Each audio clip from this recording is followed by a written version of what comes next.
Welcome to This Week in the World of Wrestling. Welcome to TWitWoW, the best wrestling podcast made for wrestling fans, by wrestling fans, on the web today. I'm John, that's my cohort and commentary Ashton, and this is our Monday Night Raw review. And this Raw was actually good. Like, really good. And, you know, it's funny because I heard a lot of people say when Shane, quote-unquote, ran Raw last week, didn't really mean anything because it was the post-WrestleMania Raw. There's always going to be an energy there, an atmosphere, and you just kind of work with it. This week wasn't the case, and I'd still say this Raw hit it out of the park. In fact, to a degree, I'd almost say I enjoyed this Raw more than the post-WrestleMania Raw, if I'm being honest. Let's take it to my core and commentary. I mean, Ashton, what did you think of it? I completely agree with what you just said. I didn't think that I would be able to say this week, but here I go, ready to say it. This was actually better than the post-WrestleMania Raw. I felt like this was such a productive episode. This did so much tonight. And it's funny because I don't want to get ahead of myself, but Shane pretty much predicated this Raw. I'll sum it up in one term. Freshness, or if you prefer another term, the new. Yeah. You know, it's just, we're going to get different tonight. And we got matchups that we've never seen before. We got a division that we have been wanting to see revitalized get one hell of a revival in multiple ways. And I don't mean to be literal. The tag team, the revival, is still in NXT, so nobody get excited. But, you know, we got so much done tonight. And even the main event, you know, the prototypical tag match that always seems to, you know, come around on a Raw, I was entertained by that, and I really liked what they did. I almost feel like, and I remember I said this a long time ago about a Raw, I didn't know if I'd ever use this term again, this Raw was a home run. I didn't have any qualms, any complaints. They even handled Dr. Phil with care, and dare I say, I think they even used him well. Yeah. This was like a Twilight Zone episode of Raw, but in the best possible way, because I didn't think they'd be this good.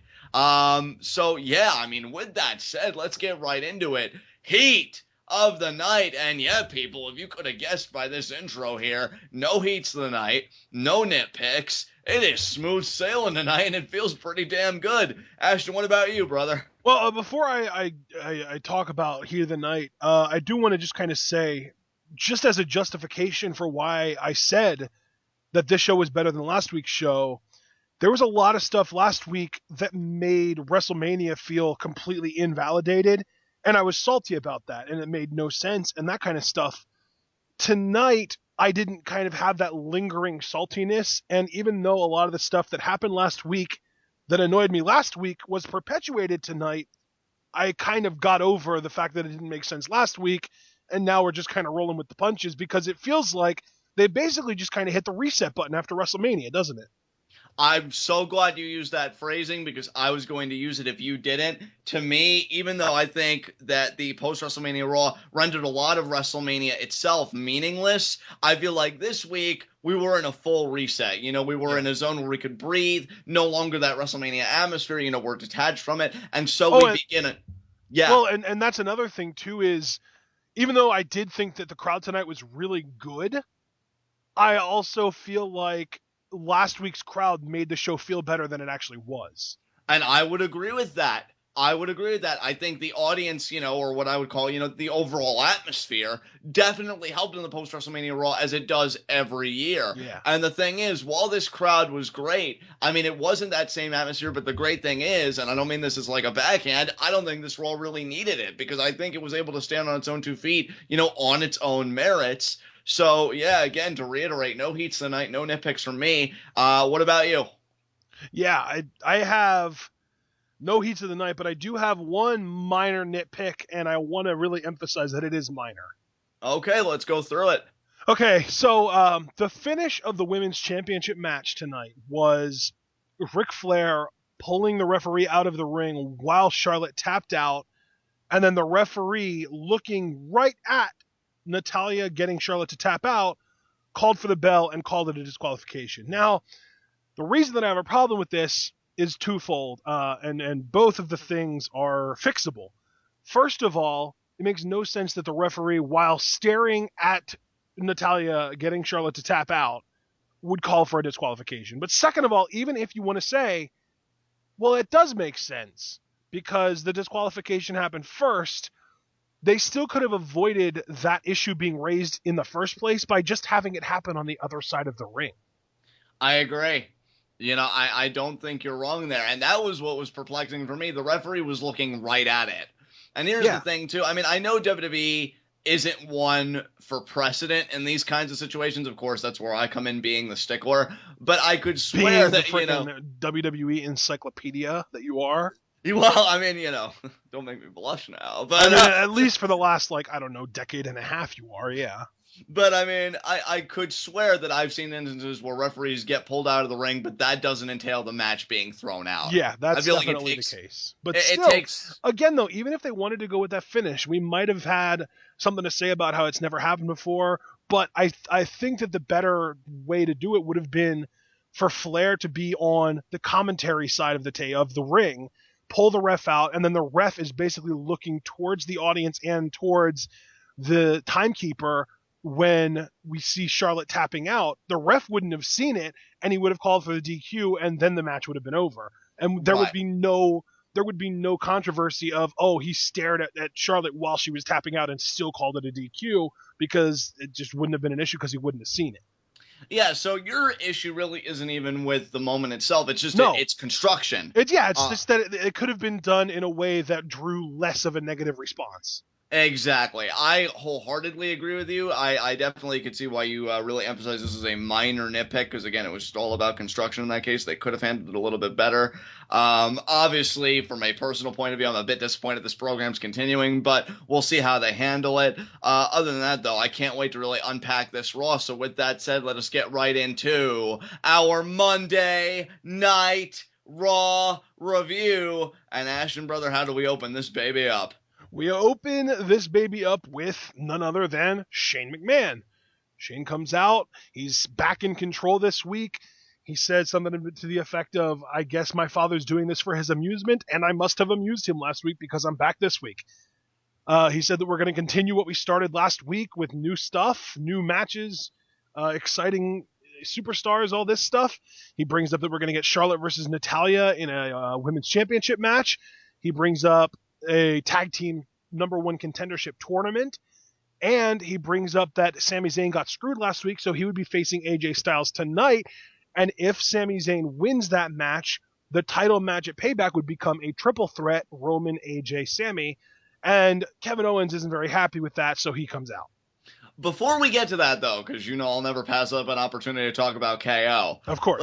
Let me just say about Shane, 2 things that I really liked about this. Well, actually make that 3. One, and this may be hypocritical of me to say because I'm the first one to knock on the Authority for their really long segments. Of course, I think KO helped that immensely. We'll get to him in a second. But I do think Shane has a likability about him where him doing addresses like this actually works. Secondly, with the address in itself, I like that there's a sense of, I don't want to say urgency, but purpose here. They realize that Payback's in 3 weeks. You want to shake things up to develop not only interest in your TV product, but in the pay-per-view itself. So you're throwing out, these fresh matchups, AJ, Sami, tag team tournament, and we're getting the women's championship match out of the way, which, not knowing it at the time, that kind of makes you wonder, well, does that mean Payback's going to be a different women's championship match? So I really like that. And then the third thing, as far as AJ and Sami's concerned, that continuity, because he got taken out, they address it and they remedy it this week.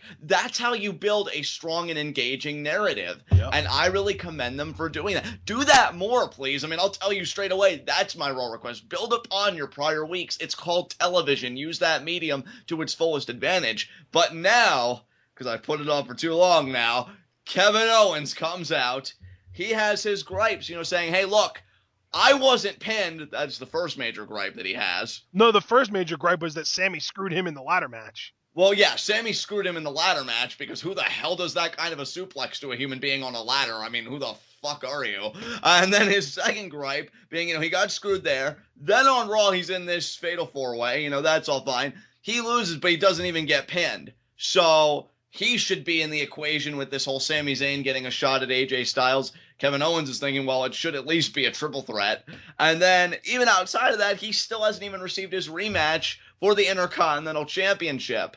Now, here's the thing, and this is why WWE can get away with this, because we've been so used to for so long now, the Authority making babyfaces eat shit, that with Shane being a babyface, he's going to feed the heels their comeuppance. So he says, first of all, Sami Zayn and AJ, that is happening because you took Sami Zayn out. And as far as rematch clauses, if you want to get back in the Intercontinental Championship picture, you are going to earn a shot. Yep. And you're going to face a guy that's been here pacing up and down like a madman since 2:30 this afternoon. You're going to face the Swiss Superman, Cesaro. And this is kind of how I want to punctuate my side of the review, and then I'll see, Ashton, if you have any insights you want to give. What I liked about Kevin Owens coming out is, first of all, it's no secret, I think the guy's very charismatic. He can work a microphone, all that stuff. But by having two personalities like him and Shane work off of each other, the segment never really feels like it stagnates or drags on. I think it has a very good pace to it. And these guys got right to it. Well, and I also want to mention, I have even in my notes, this segment before the match started went under 10 minutes. That's amazing. And I'm glad you put that in your notes to let people know, because I feel like, again, it was very productive. No wasted motion. I think you had great people involved. Yeah, and then Cesaro comes out, but here's the cool thing here. He tears the suit off, but underneath it isn't that, glorious chest where he's just worked out all of his life and just looks that amazing. No, it's a Cesaro section t-shirt that is now brand new. And is now available on WWEshop.com. There you go. Show of the night right there. Very cool. Very happy for him. And then Ashton, is there anything you want to say about this segment that you haven't already said? About what segment? The Shane segment or the Shane Kevin Owens segment? No, I mean, I love that Kevin Owens is trying to get in every title picture possible. Yes, because I mean, he brings up the whole that he didn't get pinned during the main event last week, trying to get in that world title picture, and then he brings up that he never got his IC title rematch as well, trying to get in that title picture. So, like, the fact that he doesn't have a title, he's just kind of freaking out, trying to latch on to any title that he'll be allowed to get a shot at. I love that. And we saw it, too, in his time in NXT. I love how Kevin Owens can make himself relevant in so many different spaces, and it never feels forced. Right. Because I feel like he always has a legitimate claim to all those spaces. Yeah. And then you get to the match. Oh my God, these two. I saw a lot of people saying that this match was great. Oh, this is 4 stars. This is like the only match that we got tonight that I really could not get into. Really? I wish I could have, because I wanted to get into this match, but I felt the entire time I was too freaking worried about both of these guys being hurt, because Cesaro was selling his left shoulder the whole time, and I wouldn't be surprised if that was a work. But then Kevin Owens was limping on his left ankle, and there was nothing in the match to suggest that his left ankle should have been injured, so I think that was legit. Yeah, that is pretty concerning, especially for my Kevin Owens for Money in the Bank 2016 campaign. Yeah, I really wanted to get into this match, and I feel like it probably was a good match, but I was so distracted by the injuries that I just couldn't get invested. See, I'm surprised. Like, I understand where you're coming from, right? That's not where my surprise comes from. Where my surprise comes from is I heard you react at certain points, and I thought you were into this thing. I didn't know that you were anxious aardvark about the health of these two guys, and it got in your head. Dude, the injury bug that's been biting this entire roster over the last 6 months has got me anxious aardvark constantly. Dude, I don't blame you. I'm right there with you. I may not show it, but every time people are in the ring now, I'm like... And especially with Cesaro and Owens, because Owens has been freaking, like, he and Ambrose have basically carried the show for the last 3 months. Yeah. And Cesaro just got back. I don't want him to be hurt again. Oh, certainly not. Oh, God, doing without him for as long as we did was painful enough. But I then know. to see him come back so hot. Yeah, so I hope it's understandable that I wasn't really able to emotionally get invested in this match. I mean, that's fine, dude. I'll admit it would probably be a really good match if I could, like, get confirmation via whether it's social media or Reddit or something that neither of them actually got hurt in this match, and then go back and rewatch it. I would probably enjoy it a lot more, but just watching it live and seeing the amount of injury selling that was going on, whether it was legit or work, yeah, it was tough for me to really get invested in who was going to win or lose when I was so worried about if they were both going to be able to continue wrestling for the next 6 months. Well, I think that's probably one of the noblest reasons I've ever heard somebody give for not being able to get into a match. So yeah. I actually commend you, if anything. But if I may take the floor... Oh, do, please, because I know you loved this match. Dude, why I think this match works, and I don't want to get all abstract and crap on you guys, but why I think this works. You have a babyface like Cesaro who kills it in ring. I think we can all agree on that. Not saying Kevin Owens doesn't kill it in ring. I mean, his bouts with John Cena certainly prove the contrary. But the thing is, you've got the in-ring work of Cesaro, but you've got the personality of Kevin Owens. And that's why this match freaking works. Because I just love whenever Owens is on offense, or even when he's on defense, that personality comes out. It's there from bell to bell. That's why I've been saying from the rooftops, and I'm going to keep saying it until they do something, Kevin Owens could be a top heel like that. The moment they give a shit to be like, Kevin, we're giving you the ball, do something, it's going to be touchdowns all day, every day, because this guy is just magnificent. Oh, and that was another thing I wanted to bring up earlier when you mentioned that they hit a home run. The phrase that you used on the last Amazing Raw that we got like this wasn't home run, it was perfect game. Yeah, it was, thank you. Wow, look at that. That recall ability, though. But there was one point where Kevin Owens was outside the ring. He got so angry, knocked JBL's hat over, picked it up. It's like, got carried away, John. I'm sorry. I know. I loved that. He's so good. So good, and he treats the heels with decency, and the faces like crap, which is what a heel, at least in Kevin Owens' position, is supposed to do. And then you want to talk about the match itself, unpacking that content. I mean, Cesaro. Can you say fucking beast? He can, and last I remember, in 5 different languages, no less. You're talking He's probably about, up to 6 or 7 by now. Probably, because he's one talented motherfucker. Like, Yeah. He makes me look at my life and be like, well, I thought I was in motion, but it turns out I've been in this one place for 24 years. Yeah, That's dude, incredibly sad. Cesaro learns languages like Ash catches Pokemon. Exactly. I mean, you're talking the 2 spots, at least on Cesaro's side, that made me stick out, or that stuck out in my mind. I can't even English right now with this epicness. Gut-wrench suplex off the top rope. I know, and he used his bad shoulder to lift him up, too, and Kevin Owens is like 265 at least. Dude, he does not give a single fuck. No, he doesn't. But Cesaro, the shoulder. What do you think I am, a man? I'm a Superman, and then That's he does why they it. call him that, yep. Oh my god. And then the other thing, which I have to attribute to Owens, because it was just all one fluid thing, and I'm not even talking about the finish, the first pop-up powerbomb counter where he lands on his feet, ducks the clothesline, springs off the ropes, and gets that springboard uppercut.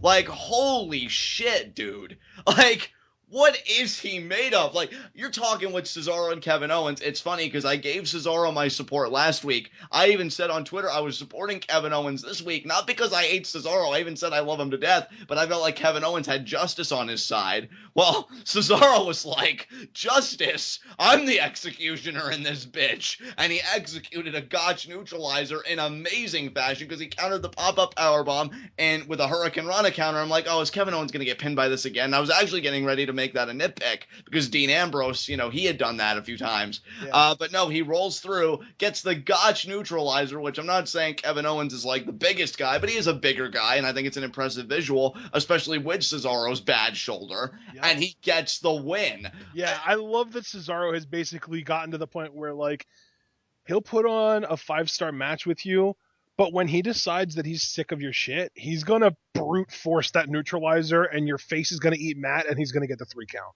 Exactly, dude. I hope that we can get the confirmation that you need, that both guys are all right, and you can go back and you can enjoy this match, because this is a work of art. And this... the more I think about it in hindsight, the more I feel like it probably was just them selling, because, like, we saw Cesaro use the shoulder to lift Owens up, doing the the deadlift, got wrench off the top rope or the middle rope or whatever, and then of course we saw Owens use the frickin' frog splash too. So I mean, if his ankle does hurt, he's really freaking tough. Oh, dude, thank you for reminding me too, because that I think was Kevin Owens' spot of the match. I mean, outside of the personality and the character work I thought he was doing in the match, which I was so enamored with, that frog splash though, I almost thought that like.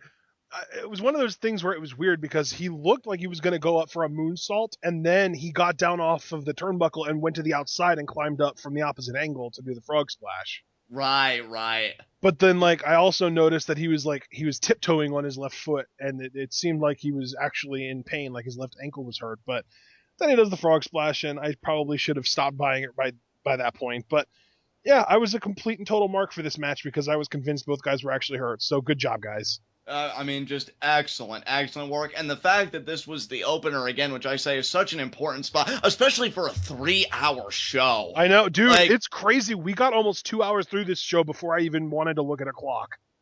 Dude, crazy. Absolutely crazy. I felt like this Raw had great pacing and really everything I think, yeah, I want to say everything they did. Maybe I'll be corrected when we go through it, but yeah, had a purpose, was productive in some vein. And yeah, this opener, man, god damn. So great job to both guys. That's all I got to say about it, though. We can move on. All right. Up next, we had a recap of last week's Women's Championship coronation with Charlotte. And then, of course, all the women leaving the ring except for Natalya, and then the interaction between Charlotte and Natalya. And then we get a backstage segment with Charlotte and her papa. And they think that Charlotte should be on vacation right now. If the Authority was still around, Charlotte would be on vacation somewhere. And then Dr. Phil shows up. Yeah, Dr. Phil shows up, and he more or less tells Charlotte, I mean, look at you.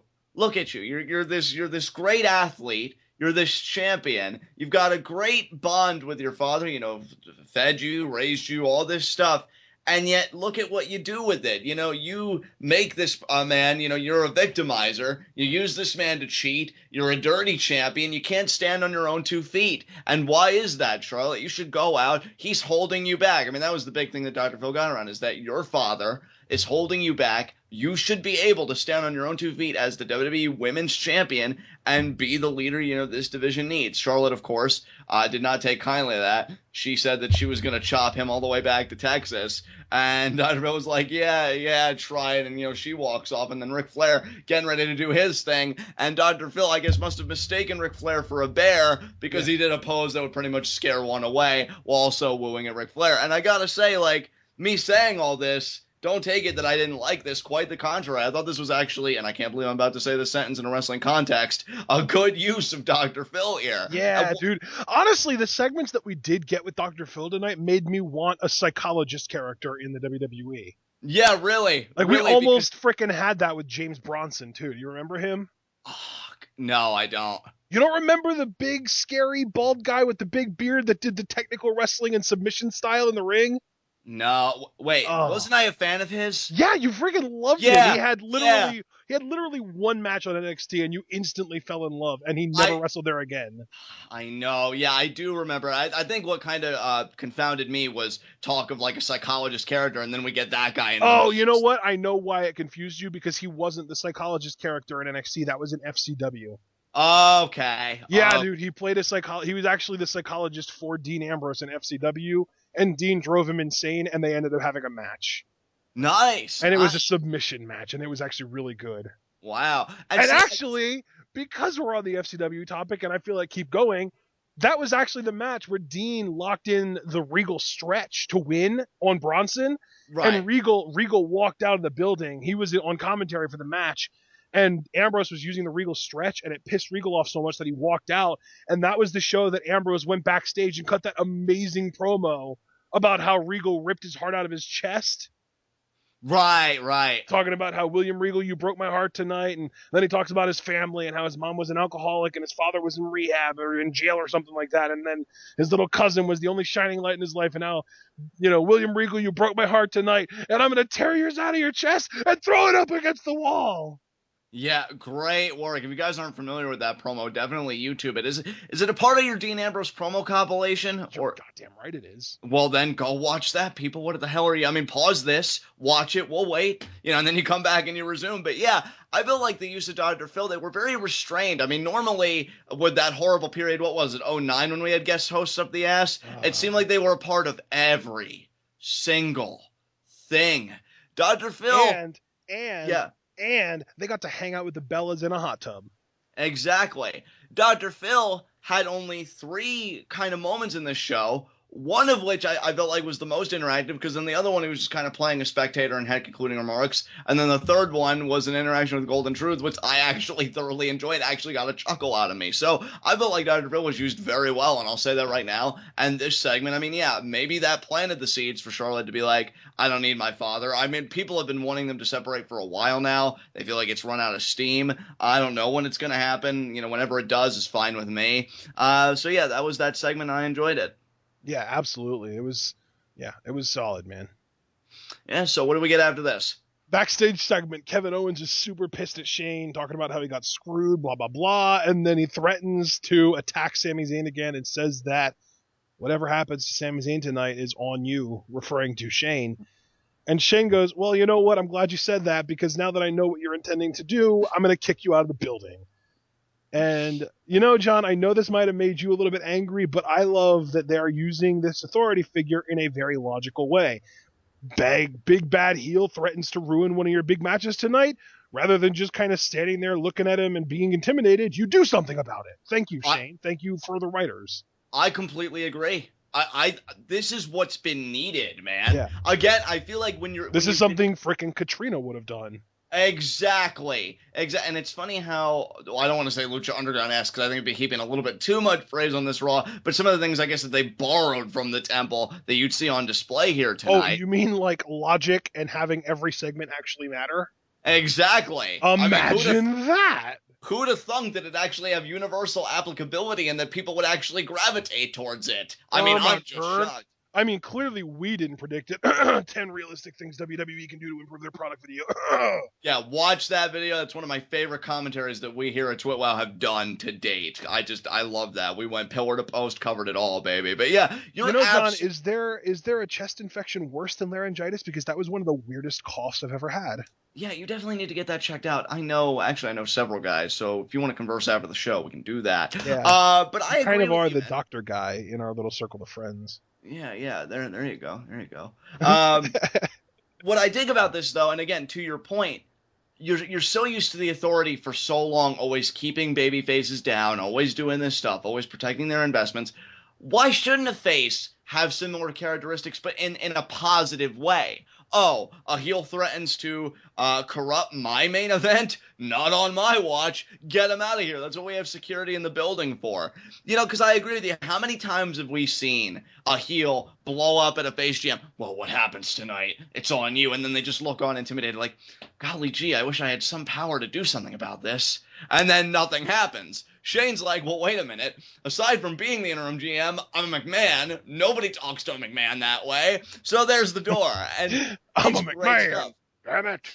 I'm a McMahon, damn it. And, there you go. It freaking works. I'm not even really in the mood. I mean, I already did enough of it on Twitter to rant and rave about the injustices of Kevin Owens, though don't be mistaken, they do certainly exist. Because this Raw was so well done and so well written, which I'm actually curious how many rewrites this show had, and I mean that sincerely. Did they just go with the first script? Was it at least, the third script, third time's the charm? Because they really nailed it, and this is just another segment that perfectly illustrated that. Yeah, man, absolutely. This was really, really well done. I love that they're actually applying logic to their characters now, and if you want, we can move on. Absolutely.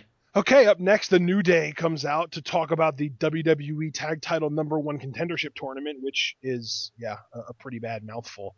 But they say that basically it's going to be exciting to watch, and then they ask who is going to do it, and they do their who thing. And then they say, I wonder if the people that win that tournament are going to win the Tag Team Championships from us. And then we get Xavier with the nah, but it'll be fun to watch him try. I love that the New Day, despite being babyfaces now, haven't compromised who they are. Because I would have expected heel New Day to say the exact same thing. So it's quite nice to see. And I love, too, that we get the phasing in of the brackets on the Titantron of them coming out of a box of Bootios. Yeah. And, and I gotta say, too, because, I'm always one that appreciates the little things as well as the big things. I'm liking that the focus was on the New Day, even with the brackets, you see them in the background just watching all of this unfold because they are the tag team champions and they've been impressive tag team champions. So I think they deserve that recognition. Again, I just feel like this is something incredibly on point and good for the main roster tag team division because how long have you and I been begging for a revival of it? So good stuff.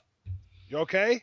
I'm fine, man. I think the markdom's finally getting to me there a little bit because this Raw was just so good. Yeah. The tag team tournament, the whole idea of it, wasn't it just last week that you and I, me even specifically, I ran through the tag team roster and talked about how stacked we are right now. I'm guaranteeing you somebody at WWE heard you go through that list, and they're like, my God, that's the perfect number to do a tournament. Let's do it. And then it happened. I mean, clearly. So in a roundabout way. And actually, that's true, because I listed off, I think, 10 teams. One of them was the New Day, and I don't remember. I think maybe the other one might have been the Ascension, but somehow they still made their way into the tournament. I don't know. So, Ashton, in a roundabout way, this tournament happened because of you. Yeah. How does that feel to have that kind of power? Well, I've always known. Listen to you. All right. So, what was the first matchup here in the tournament, brother? Because I believe that Lucha came... Dragons versus the Dudley Boyz, and this match had another injury, but I was super confident that it was a work because of the storyline that they played it off of. Can I just say, and I say this in a complimentary way, I don't want to take the piss out of it. You know, I do love the Lucha Dragons. I'm kind of giving up hope of them ever being WWE Tag Team Champions, but at least they had the courtesy to finally protect their U.S. champion. Yes. Like, if the Lucha Dragons are ever going to take a loss, it should always be, in my mind, because I'm just that type of purist, you know, Sin Cara that eats the pin. Until at least Kalisto drops that U.S. title, then he can eat the pin as much as you want. Unless they want to use Kalisto getting pinned to set up a U.S. title match. Exactly. Because they do that a lot in New Japan, where they'll have the champion eat a clean pinfall in a big tag match, and then the person that pinned them will challenge them for the title. Oh my God, I love that you brought this back to New Japan, because you're absolutely right. And you're right, that is the only instance where that should be acceptable. It's almost like WWE tonight was like, wait a minute, Kalisto, isn't he our U.S. champion?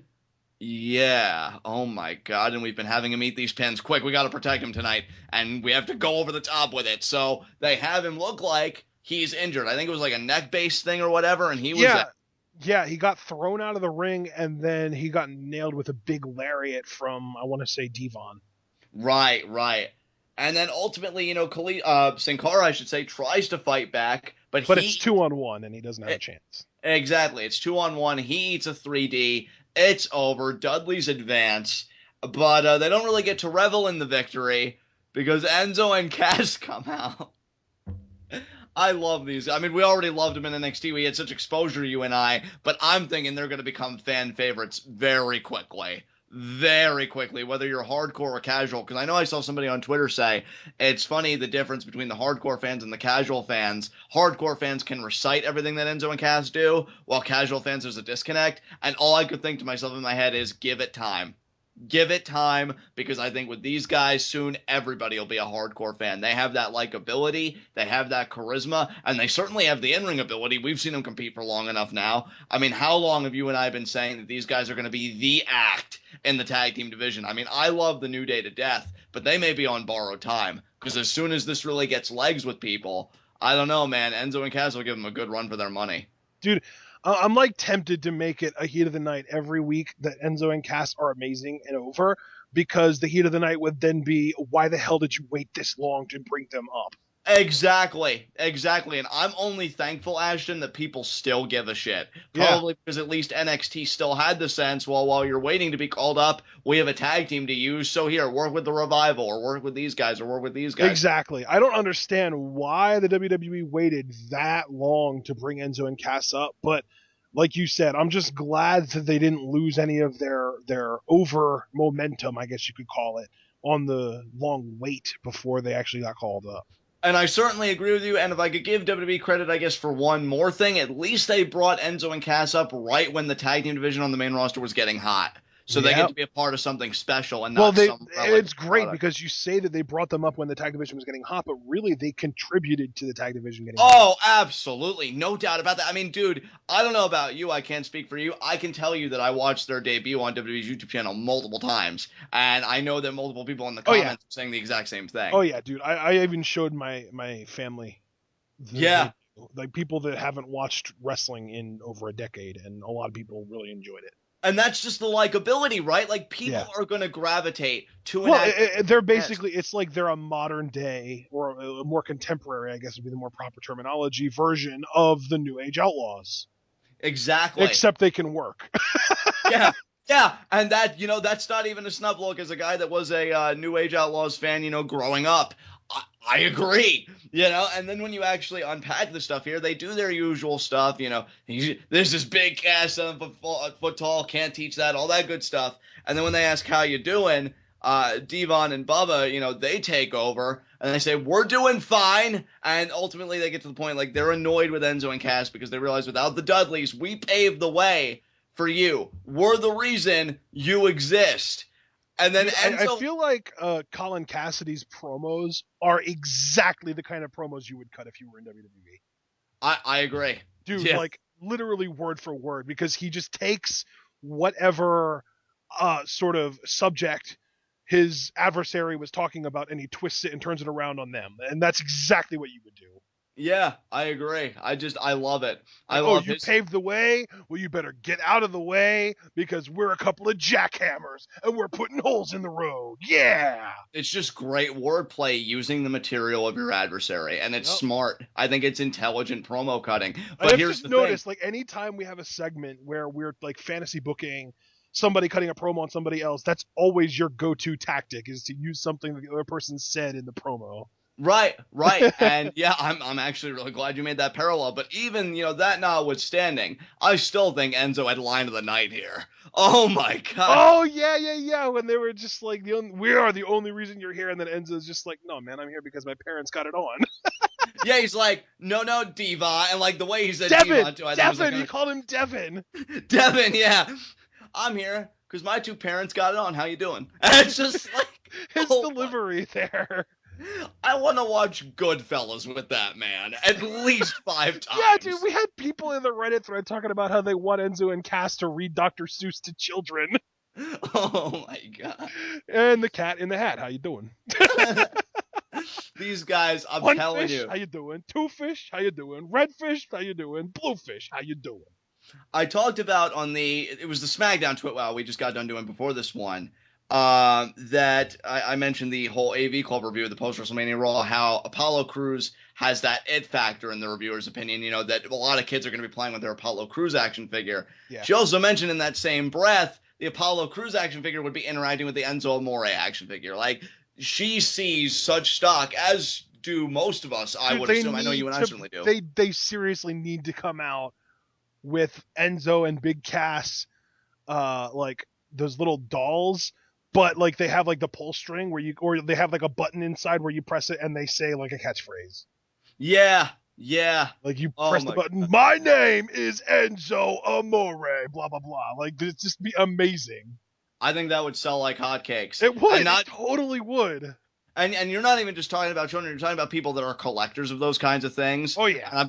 And I'm sure a lot of grown men, hell, I would even be tempted to buy one if I'm being fully forthcoming with you guys. These guys are going to turn the tag team division, hell, they're going to turn the WWE product on its head if they keep being given rope, to work with, being given that TV time to Brawling work. Buddies, that's what they're called. Yeah, I was going to say Brawling Buddies, but yeah, I'm glad you came out with it because you initiated it in the first place. Yeah, oh my God. Brawling Buddies, they say their signature phrase and deliver battling sounds. There you go, dude. I mean, and here's the thing. I know you and I are kind of laughing about it, and I know we both think it's a genuine idea. And why that is, though, is because these are the guys that make shit like that work. Like, they've just got, again, that charisma, that likability, that if you were to merchandise them in that way, I think it would take off like crazy.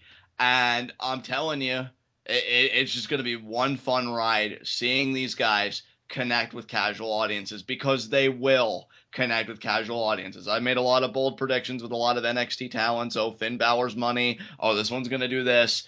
I guarantee you Enzo and Cass are going to blaze a trail like nobody's ever seen. They're just going to be, again, that new incarnation of the New Age Outlaws, but even better. And it's just going to be so much fun to watch. So great segment here. Yeah, absolutely. This was awesome. But it actually was not something that I was expecting, because I thought that they were going to use Enzo and Cass coming out to kind of transition into the next match. But as it turns out, Enzo and Cass have their match on SmackDown, which I believe they're facing the Ascension. Yes, they're facing the Ascension, and while we're on that subject, let me say quickly, the Golden Truth is going to be facing the Vaudevillains also on SmackDown. So, and I will say, just a quick side note, I do like the Vaudevillains are being kept for the moment as a SmackDown act. They debuted on SmackDown. Now their second match is going to be on SmackDown. I like that consistency. We might not see them on Raw for another week and a half. I think that their next appearance on Raw will be 2 Raws from now, because I think next week on Raw, or next week they'll be on SmackDown again, and then the following week they'll have the tournament finals on Raw. Right. That's just my guess, because I'm guessing we're going to get one of the semifinal matches next week on Raw, and then the other semifinal match on SmackDown, and then the finals the following week on Raw. Right. I agree with that. Yeah. Well, you said earlier tonight that you thought both semifinals would be on Raw next week. Yeah. You know what, though? Rethinking it, I could see where you're coming from. They'll probably do that. That's probably more realistic. So, we'll see how it all goes. We had Roman Reigns come out, and the boos were not a WrestleMania weekend only thing, because he is getting nuclear heat. I think he got booed more than anybody all night, honestly. Would you agree with that? I would. Those boos were raucous. Yeah, I mean, damn. It was brutal. Yeah, and you know what, though? I can't even really come down too hard on Roman either. He did his usual stuff. Hey, I'm not a bad guy. I'm not a good guy. I'm the guy. I'm starting to warm up to it. But this time he said it the other way around. He started with "I'm not a good guy" this time. Interesting. I wonder if that has been any impact, or if it was just like a little quirk in the writing. Maybe. And he's been, and this has been an established fact for a while. I'm not saying anything new, but he has been coming out entrance-wise down the ramp. He no longer walks at the crowd. Yeah, that's been going on since before WrestleMania. Yeah, like I said, it was already an established fact, but I just like these little things that are kind of changing with Roman. Yeah, they're giving him a little bit more intrigue, I think. Yeah, definitely. And I don't know if that phrase will ever top "it's irrelevant," because that just, my heart, but it's good stuff. And of course, what, can't you read a clock? It's Roman Reigns time. So good. Oh, man, maybe one day. But I'll tell you, well, even this honestly wasn't bad, because a certain member got a lot of talking time, which we'll get to in a segment. Roman didn't really get to say much because the League of Nations interrupted, but they actually let the talker in the group, and yes, people, I'm being serious, Rusev, take the reins for most of it. He pretty much down-dressed Roman and said that everything you are, I am, but better. Right. You're not these things, I am. Sheamus did open. Beg pardon? Sheamus did open. He did start, the promo talking to Roman, and then Roman was just like, I'm sorry, are you trying to be intimidating right now? And then Rusev took over. Exactly. So, yeah, Sheamus laid and the Rusev groundwork. was freaking hilarious, too. I'm bigger than you, I'm stronger than you, and yes, I'm better looking than you. Dude, I feel like he's Batista 2.0 without even trying. Yes. Yeah, Batista 2. There you go. Batista. Actually, wouldn't it be Batista 3 since Mason Ryan was a thing? Yeah, that's true, but he never had the promo chops, though, did he? Batista! Oh my god. Yes! What monster is TWitWoW created this time? But regardless. Batista. I love it, man. Rusev is Batista. The animal! Batista! Oh my god. Well, that may be a future t-shirt, folks. You'll be the ones to decide that fate. But he's European, so it would have to be rugby balls what was the basketballs? What is it? Yeah, rugby balls don't hold grudges, I guess. Thank you. Yeah, you were supposed to be my friend. But regardless. Or Talana, you were supposed to be my valet. I think Batista is incredibly underrated on the mic.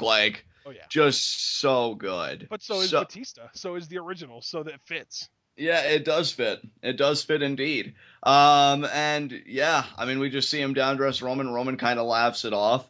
They're looking like they're going to do something about it. In fact, Roman invites them to. He's like, oh, I agree. Come down here so I can beat all 3 of your asses. And it seems like we're all about to get it on when the Wyatts interrupt. Yeah. And they go after the League of Nations again.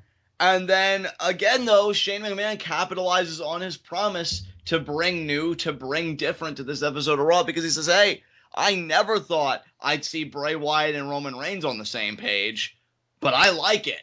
And I'm going to be selfish, and I'm going to ask for more of it. So tonight, League of Nations, you get 2 representatives because you are going to take on Bray Wyatt and Roman Reigns. And you know what? This is one of the few tag team main events that doesn't make me groan because, well, Shane's right. we haven't seen it before. Yeah. And, really, it's not like that the League of Nations has any direct line to the main event at Payback, because that's AJ Styles, who's busy with his own business. And it's still kind of creating an interesting kind of growth for Bray Wyatt's recent face turn. So, yeah, I didn't mind this one bit. This was yet again just another good segment. And if nothing else, it accomplished something. So, good stuff there. Yeah, absolutely, man. This was solid, and I really like the juxtaposition of the Roman Bray team. It's so different, but at the same time, these guys in a way are both kind of in the middle of a pretty big transition for their characters. It's just that they're not walking along the same path. They're kind of passing each other by on the same path, walking in opposite directions. Exactly. Couldn't have said it better. So what came after this? An NXT advertisement highlighting Shinsuke Nakamura. Oh, you mean highlighting fucking greatness? Yeah. Yeah. Amazing. And he is going to be on NXT this Wednesday. Definitely one of the standout parts of the show, I'm sure. Yep. Finally getting new content. He's going to kill the Drifter, Elias Sampson, I believe. Yeah, he is. Oh, my God. I'm actually excited for NXT this week because we finally start again that new set of tapings. So. And No Way Jose, yes! No way, Jose! You win. So, what do we get after this? Greetings from Puerto Rico, another Primo and Epico vignette.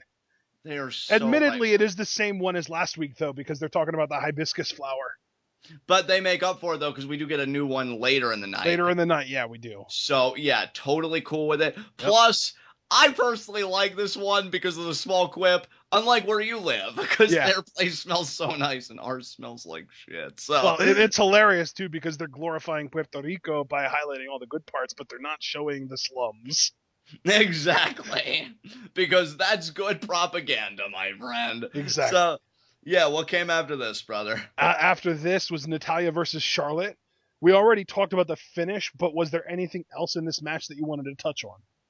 No, again, you put these two women together, and at least from an in-ring perspective, you're always going to get quality. Honestly, to me, and it makes sense because it's on TV, so I guess you don't want to give the best stuff away all the time. Right. Wasn't their best effort. I do think they can do better, but again, I understand it. It isn't even me, again, trying to take the piss out of anything. Charlotte retains because of DQ. We already established that. And I will say, too, as a part of this whole segment, I like Dr. Phil again because, he did say, yeah, I'm disappointed in Charlotte, but he also made a point to really put over the women's division. And I actually thought that was cool for a guest to do on Raw. Didn't have to do it, but I thought it was a nice touch. And so Charlotte still walks out with the title. To me, this kind of signals that we may be getting Charlotte and Natalya again at Payback, which actually, I remember an exchange you and I had, that your comfort level actually went up in Charlotte keeping the title despite this fact, because you feel like the only thing they'd really have to do to make you worry would be have a stipulation that negates Nate or do something that takes Ric Flair out of the equation. Well, if Shane sticks around as the authority figure, I think they will do that, honestly.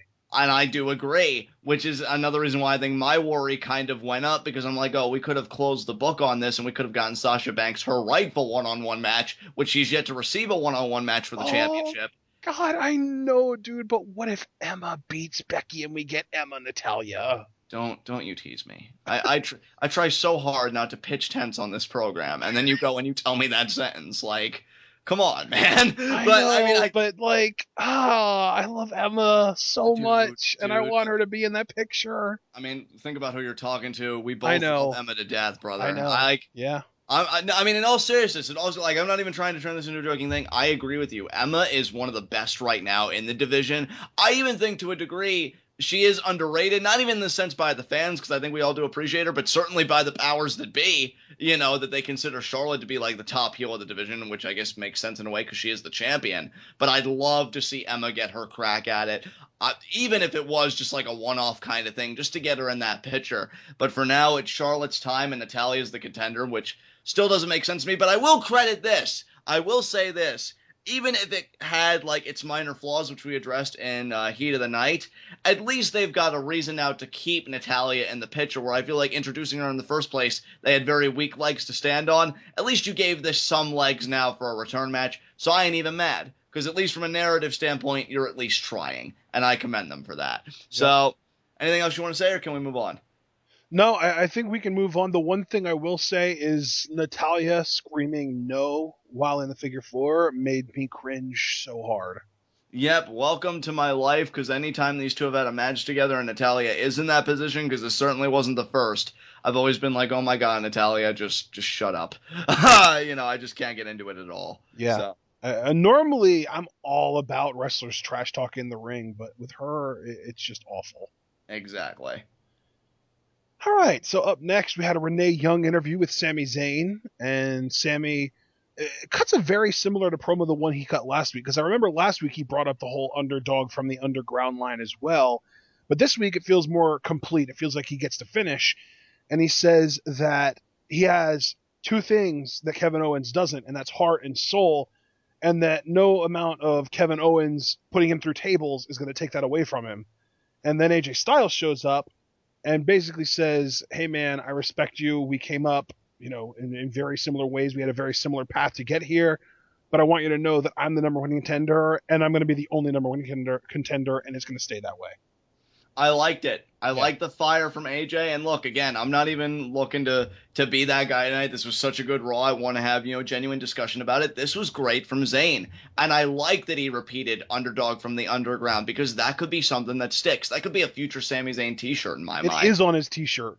It is on his t-shirt. Well, see, we're already there. See, they're already 5 steps ahead of me. But I like it, because here's the thing. Sami Zayn, to me, he can get by on being that nice guy. Like we always said, he was in NXT, but underdog from the underground, like that's marketable. That's going to propel Sami Zayn. That's something that when people hear it, they'll be like, oh, you're talking about Sami Zayn. It's that relatability. I think that's only going to help his stock in the future. So I'm really glad he's taken something like that and running with it. And yeah, I got to say though, my favorite part of this segment wasn't even like within the segment, but it was hearing you, because you were actually speculating, is Kevin Owens going to attack him again? And I'm just like, oh, man, I don't know. But it didn't happen. Sami was able to cut his promo, and it was a damn fine promo. So big ups to both guys. Yeah, absolutely. Up next was our fourth match of the night, the Usos versus the Social Outcasts. And you know what? I think that this did a really good job for both teams. The Social Outcasts did really well isolating Jey Uso, keeping him away from Jimmy. And then at one point, Heath Slater tags in and Bo Dallas calls for a Bo train, which is amazing. And they do it, and that gives Jey a chance to tag Jimmy in. And then Slater gets back in the ring, and Jimmy pins him just a roll up for the win. And yeah, that was the match. You know what, too? I got to give credit to this match, because Ashton, in conversation when the Usos were making their entrances, and I think we went to commercial at that point, I even said to you, I just thought this was going to be a straight-up squash, going to be super kicks everywhere, Usos going to Uso, more or less, and just do their thing. That wasn't the case. If anything, I almost feel like the Social Outcasts, in an odd way, at least in my opinion, almost gained credibility, because they were on offense. They were giving it to the Usos. They made a mistake, though, in, over-celebrating, getting ahead of themselves, putting the cart before the horse, and that's what caused them. Usos didn't even win with their traditional splash. Again, it was like a roll-up that got him, to your point. And what I like, too, about having a match like that, even though it was more of a quicker match, so to speak, it wasn't as competitive as, say, the Lucha Dragons versus the Dudley Boyz that preceded it, it still makes the tournament seem important, because, the Usos weren't able to just run over these guys. It was at least a semi-competitive matchup. So, yeah, I think this worked on all levels. And then it happened. And you know what, Ashton? Normally I like to take these moments and run with them. I want to get your thoughts on what happened next. You run with this one. Yeah, man. This freaking amazing moment. The Bullet Club finally showed up. Carl Anderson, and I don't know if they called him Doc Gallows or Luke Gallows, though, on TV. Honestly, dude, I almost felt like they just called him Gallows, or was that just me? Because honestly, I wasn't paying too much attention. I don't know which one. I don't know what they called him. But either way, honestly, I don't care what they called him. I'm just trying to make sure that I get it right. But regardless, they show up. They beat the crap out of the Usos. I think it was Jimmy that they delivered their tag team finish to. And then after that, they go out and destroy Jey. They throw him up against the steps. And then the security shows up and tries to escort them out. So it's not like the Radicals where they show up, they beat a couple of established guys up, and then they go to the back and join the locker room. It's more like the Outsiders, where they show up, they beat the crap out of someone, and then they really make it seem like they weren't supposed to be there. And I love that. Dude, this debut was so well done. And yes, I'll be forthcoming. That is partially because they beat the crap out of the Usos, which I'm glad that me and Ashton weren't the only ones that reveled in that fact. Quite a few people that follow me on Twitter were reveling in it as well. It was just the way it was done. It was like a guerrilla-style attack. Like, oh, we're going to come to the crowd, we're going to jump them, and we're going to make our mark. This makes them memorable. Yeah. And see, it's funny, Ashton, because I saw on Twitter, even though it is a different case, just kind of work with me here. I saw somebody say that a lot of debuting acts, face or heel, it's always the same thing. It's always like some kind of squash match or just some match in general that kind of sets the tone for what their career is going to be or who they are. This wasn't a match. This is a beatdown. And that's exactly what I'd expect from these guys, given their experience in New Japan that you and I had the privilege of seeing. These are guys that do things their way, and they've already set that tone here. I love it. I love that they took out the Usos, especially because, too, even if we don't personally like the Usos, we have to think within the parameters of the WWE universe, so to speak, and see that these are one of the top tag teams. And Anderson and Gallows are gunning for them right away. So everything about this to me was perfect. Yeah, this was really well done. I love the fire that they showed, man. They were into it. Oh my God, so into it. When they drove, I don't know which Uso it was, and I actually do sincerely apologize for that. They drove him into the security barricade, like head first, and it looked nasty. I'm just like, yeah, it almost had like a Nexus quality to it, this beatdown. I loved it. They were unrelenting. They got it done. And JBL, thankfully, for once doing his job, like, oh, you know, you come here, you make an impact, you get one chance to make a statement. They made that statement. I'm like, yes! Yes, JBL, they did, and thank you for not being a complete dick about it. Yeah. Dude, it's so funny, too, because I'm seeing a lot of people saying that Gallows, without the face paint and with the big beard and stuff, reminded them of, like, a bald Diesel. Yeah, dude. And it's hilarious because he was fake Kane in that May 19th angle. Right. And Glenn Jacobs, who plays Kane, was fake Diesel. Right. The chains all connect. Oh my God, we know you love that best, man. Now my mind's blown all over again, but this was just fantastic. You could say, I mean, the chains are off. Oh my God. You know what? The worst part isn't even that you did it. The worst part is that you pulled it off. That's right. But I will say, man, I mean, what a time for the main roster tag team division and the NXT tag team division now being spearheaded by American Alpha. Now on the main roster, you have got Enzo and Cass. You've got the New Day still your tag team champions, which is a fine place to be. Heel Dudleys, which I feel like they should have been heel from the word go. And now Anderson and Gallows. I mean, holy fuck, dude. And honestly, I think my favorite part about this debut was that they didn't debut on behalf of anyone. Yes, and they weren't there. Yeah, like they weren't there to help AJ Styles. They weren't there with Finn Balor. It was just the two of them. I love that. Exactly. I'm so glad you brought that back up, dude, because I know you said that to me in conversation. I really wanted you to repeat that, or else I was going to kind of be like, oh, and Ashton, you said this, which I really liked, so I'm glad you brought that up. Yeah, this was great. Well, and plus, I mean, let's be real. I'm not even opposed to them forming the Balor Club with Finn Balor eventually, but I'm just glad that they got a chance to debut and shine on their own now.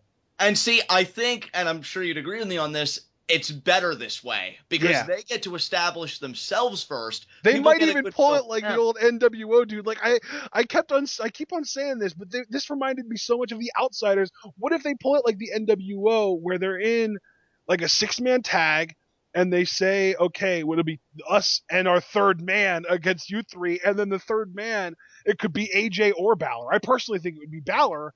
And that would be a great way to debut him. But still, like, this just feels so NWO-esque.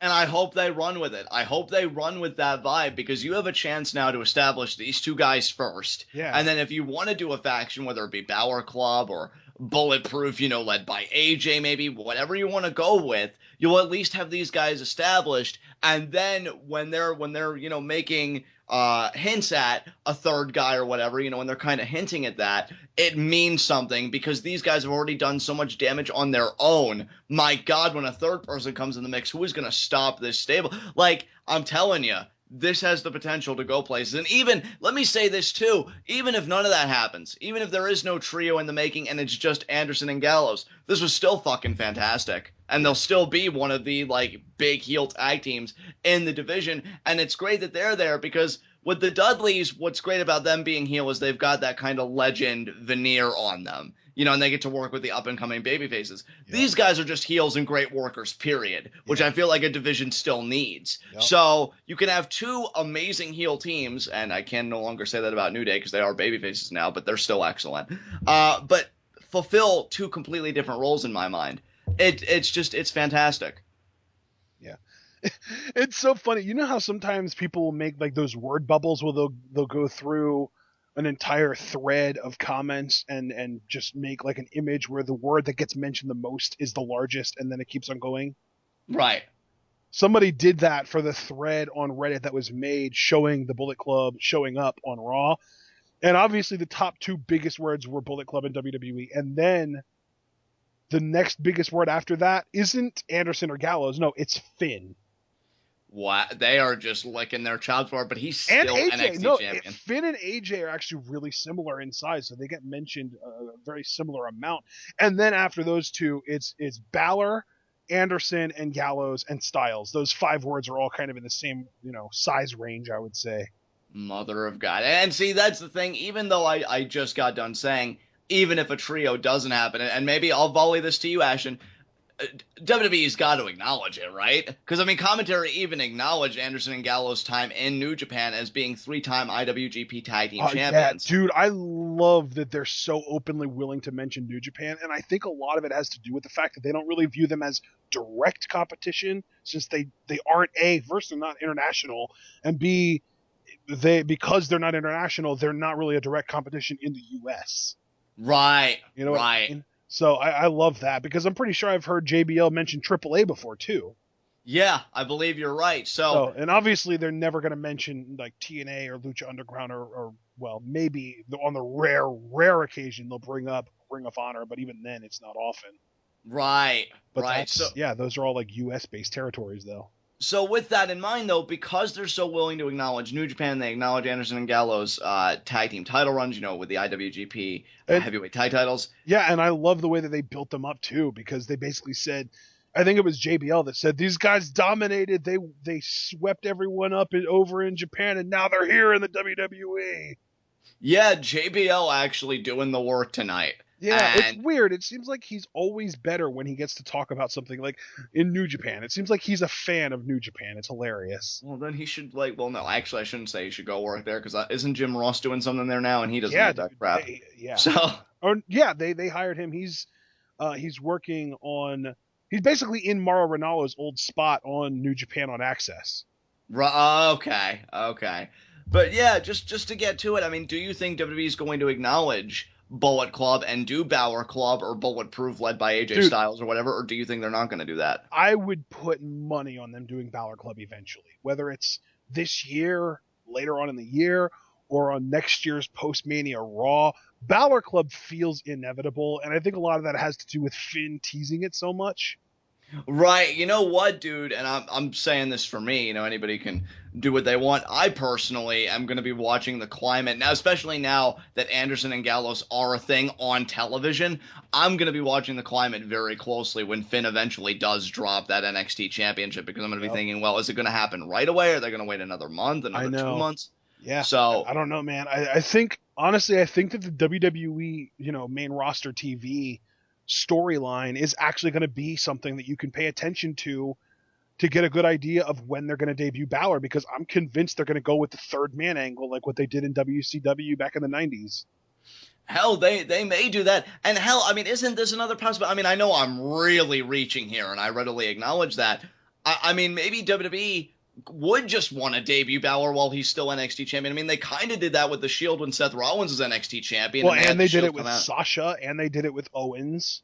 And they did it, even more contemporary stuff. But I'm saying, and they did it with Paige. Yeah, and they did it with Paige. But why I mentioned Seth, though, is he was the world champion of NXT. And I remember, too, that they had the Shield come out on that episode of NXT where he ultimately dropped it to Big E at the time. Yeah, they did that with Owens, too. Right, so... Owens debuted with the NXT title and challenged Cena. That's right, because he stepped on the U.S. title and he held up his title in its place. Yep. So yeah, I mean, they could do it. I don't even think we have to wait for Balor to have the NXT title. I guess the reason why we have that mindset is because Finn has been so insistent on staying in NXT. So I don't think Finn even wants to get called up until he loses that hardware, whenever that may be. And I mean, that's a genuine question in itself because he's held on to it for so long now. I'm starting to wonder who the hell can beat him. Yeah. And I know Shinsuke Nakamura is a name that's been floated around a lot, but I don't even know if he'll stay around long enough to be able to do the task. Yeah, that's my thought too. Is I wonder if they're going to keep Nakamura down there for more than just like a few months. I could see him debuting on the main roster by like SummerSlam. Right. Or even like the post SummerSlam Raw. Yeah, I'm right there with you, dude. So it's a very interesting situation. And again, I'm going to be paying very close attention to the climate when Finn drops the title, because even then, again, it shouldn't be, okay, Balor Club imminent. It could be another month, 2 months, whatever. I mean, I never know with WWE and their timing. Yeah. But what I do know is this. This was an amazing debut. Commentary did their job. And I'm already ready for Anderson and Gallows to be WWE Tag Team Champions. And they've only been here, really, by all counts, for one night. Yeah. So, holy shit. Yeah. Great stuff. Yeah. All right. Up next, we can talk about this amazing backstage segment with the Miz and Maryse. Miz has cucumber slices on his eyes, and Maryse is doing all the talking.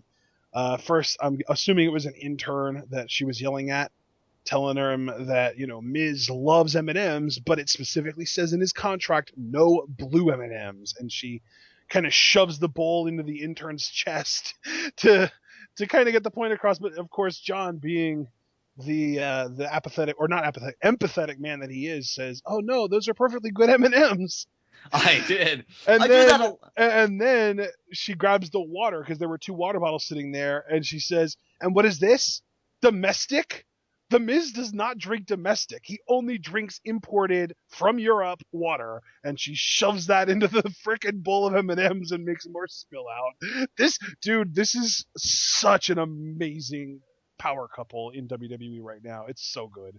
Dude, it is so good. And first I've got to say, I love the enthusiasm you showed for this segment while we were watching it. I really enjoyed this. Because to see, and now granted, it was mostly Maryse, but I even felt like Miz held his own when it was his time to talk. For sure, dude. He is such a great comedic heel for me.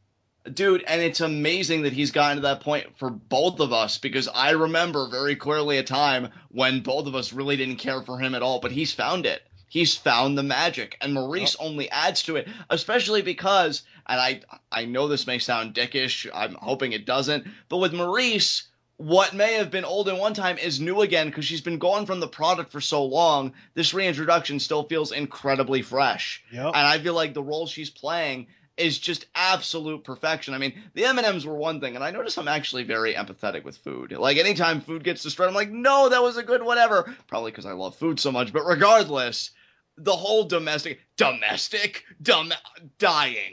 Just dying. Like, that is so good. Dude, and it got even better, too, because then JoJo comes in and asks the Miz a question, but Maryse is like, I'm so sick of the Miz groupies following my husband around and stalking him. And the Miz slowly takes the cucumbers off one at a time and then says, how dare you even mention me in the same sentence with Zack Ryder? And then he tells her that, you call Cesaro the Swiss Superman? Well, let me introduce you to the kryptonite that's going to take him down. Like, such a ham, and I love it. And then, of course, Cesaro actually shows up. And he said, and he goes full ham too, because as if this Jason Statham action hero Superman gimmick wasn't obvious enough, he's basically going full ham with it and actually using bad puns to cut promos. And you know what, though? I say good to that. Good to oh my God, that. Yes. Because here's the thing. When you have a comedic heel like The Miz, especially with Maryse, which, by the way, you could even say that Maryse has actually undergone an evolution, because she's always been, like, arrogant and this and that, but she's more arrogant this time around on behalf of her husband rather than herself. Right. And I really like that. But yeah, when you're dealing with that kind of heel work, don't try and play it straight. Screw that. It's not like, well, Miz, that Intercontinental Championship means the world to me, and I'm going to take it. No, Cesaro spices it up. He's the whiskey in the water, and he's like, no, this is how it's going to go. I'm going to roll out the red carpet uppercuts just for you. And I love it. I freaking love it. I'm actually excited for this match at Payback, and I'll even be more honest. I'm not going to say anything that I think would spoil Payback preview predictions for TWitWoW here, but I'd be cool with either outcome because I feel like Miz, especially with Maryse now, feels so complete in his heel role that I think if he was... It seems like her being around makes him more comfortable. I agree. Working with his wife has kind of allowed him to come even more out of his shell as if he wasn't already. Which the small part of my sensitive side that still exists actually wants to go on to that because there's nothing more beautiful to me than people that are comfortable and having fun in the workplace. Yeah. Especially with people that are familiar, like, your freaking wife. Yeah. And then, so, yeah, I mean, to me, Ashton, this is the biggest compliment I could give to them is he has never felt more complete to me. And I was already enjoying, the whole movie shtick and everything, but he really feels complete now. I think he's ready to have a legitimate mid-card title run because it seems like, he's had these multiple reigns, but none of them have really been memorable. This has the chance to be memorable. Yep. Because I said it last week and I'll repeat myself. I think he's much better right now than he was in his actual world title run where he main evented WrestleMania. I completely agree. And I think I even said that last week, and I'll say it again. I completely agree. He has grown. He has gotten to a point where he is complete. That was Mania 27, right, that he main evented? I believe so, yes. 2011, yeah, because that whole event was basically what led to CM Punk getting salty enough to cut his pipe bomb. Exactly. So I bet you if the Miz would main event WrestleMania right now with this character, I don't think CM Punk would even protest it. I don't think he would either.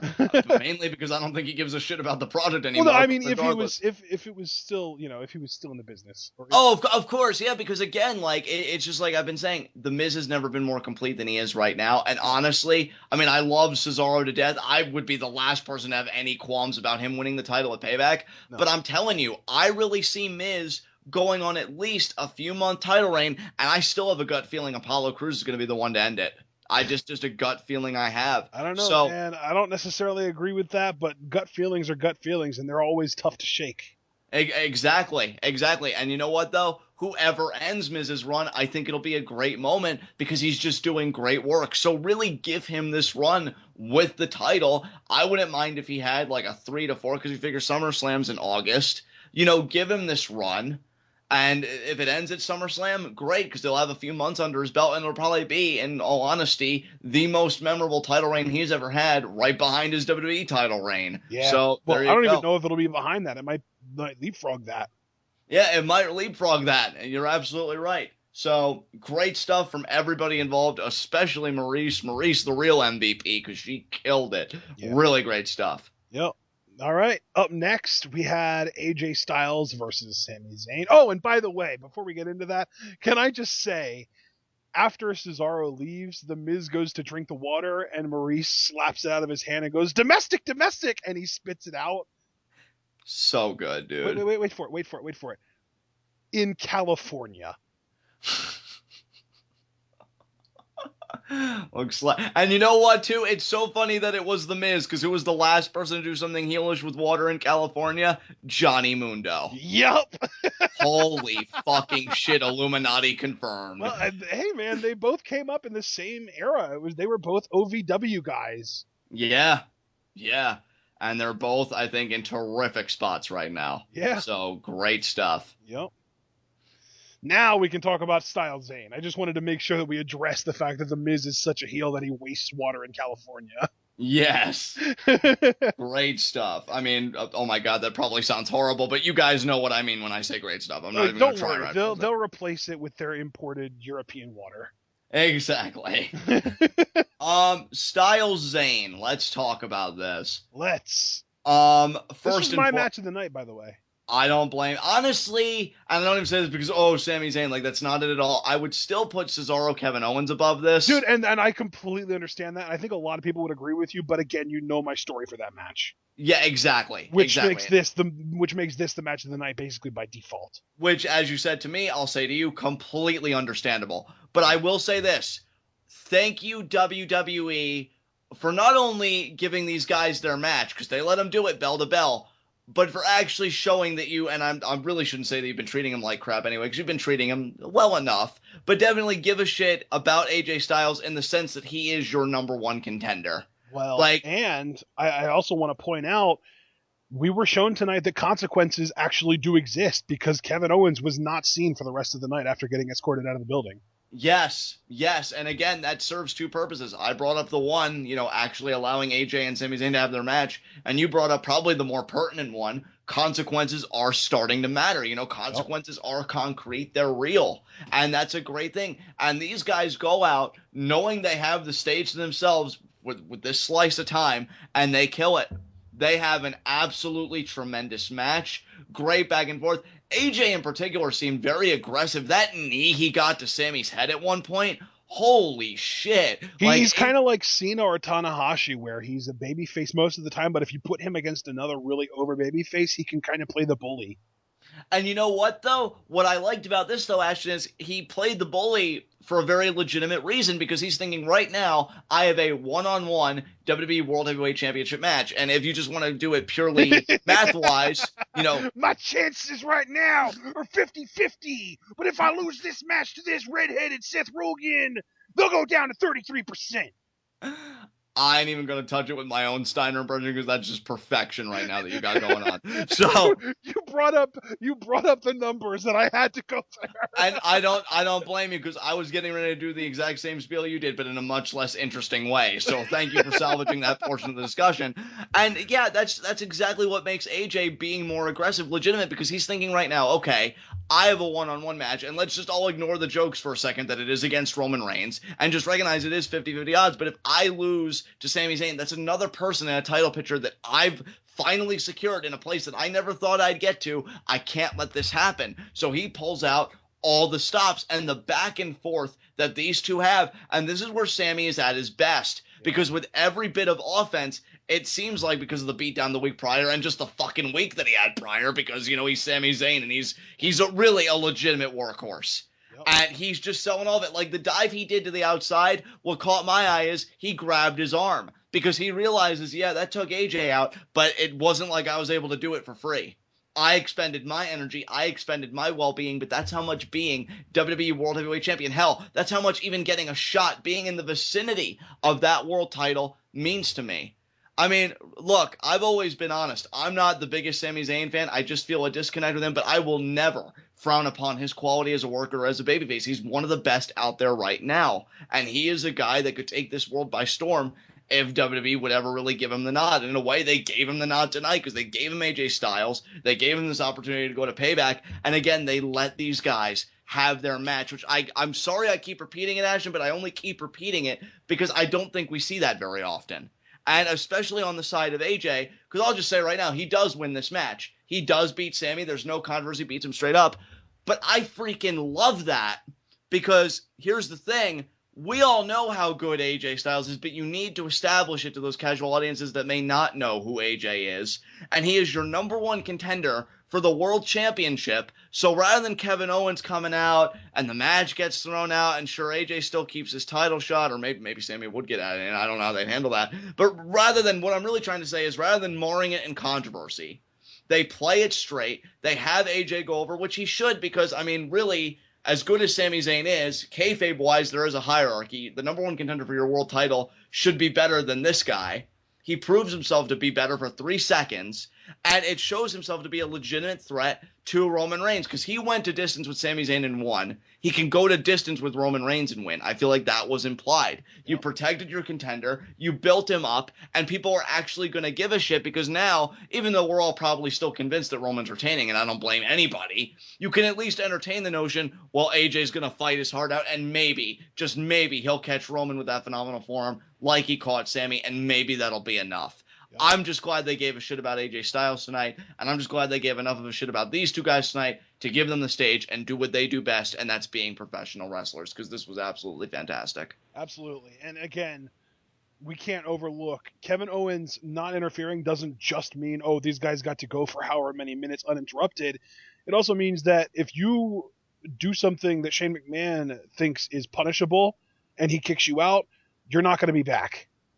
Exactly. And you know what else this bolsters faith in? Because I am thinking that Shane running Raw is going to become its own storyline. Hell, it already kind of has been, to be fair. But, if somebody were to violate that and come out, Shane has now given me the confidence with how he's acted tonight then kayfabe-wise, the next week, there would be even more severe repercussions. Oh, I kicked you out and you violated it anyway? That championship match you were looking at? Yeah, you're benched. It's going to somebody else. Like, that's something that I could see Shane doing. Yeah. And I really like that. So, great stuff here. This accomplished so much, even more than I originally thought. So thanks for bringing it out of me there. Good stuff.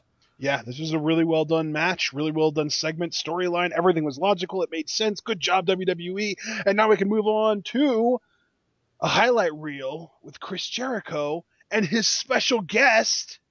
Oh my God. Chris Jericho. Himself. A man after my own fucking heart. Oh my God. I've told you a few times, and I'm pretty damn sure I've said it on this show multiple times. I feel like we have amazing baby faces. I just got done talking about two of them, and AJ Styles and Sami Zayn. We just got done unpacking that match. I do really feel, though, and maybe it's because I have more of an affinity for them, which, again, spare the jokes, but I do feel like this is an age of the heel. Like, Kevin Owens, on point. Johnny Mundo being able to do his thing in Lucha Underground, clearly, like, his brilliance, I think, is starting to show after 10 years in this business. Chris Jericho, hell, another veteran. Always great heel work.